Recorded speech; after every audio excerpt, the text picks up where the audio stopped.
All right, this is the 450. I got it plated.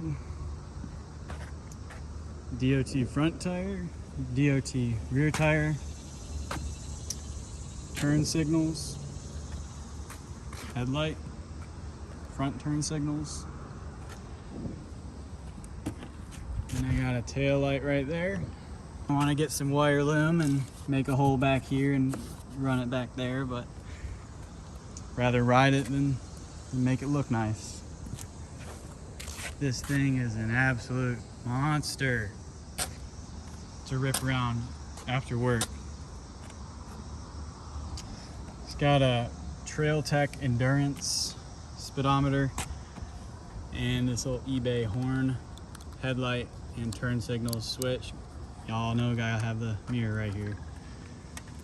You can see the horn is right there. This turn signal relay is right there. This thing is great. Not real good for high speed, but around town, 40 miles an hour, all the way to about 50, it does pretty well.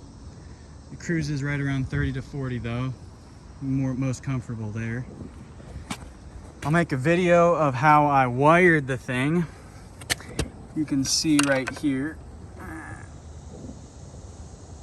Right there, that plug I'm zooming in on, that intercepts between the, going upside down, that intercepts between the capacitor right here and the wiring harness and the stator. So the power comes from the stator up here to the wiring harness, and it goes to the capacitor, which is like, it acts like a battery. And I just found two plugs from a 2007 250R off of eBay. A little bit of a little wiring, part of the wiring harness there, and I wired those two plugs together, soldered them up, and that was my power source. So if any sort of short happens on my bike, I can unplug and plug the bike back in to how it was stock and just have a random wiring harness on my frame that can't do anything. So that was my idea in case I ever want to take this thing back off-road. But that's what my KTM 200 is for. Other than that,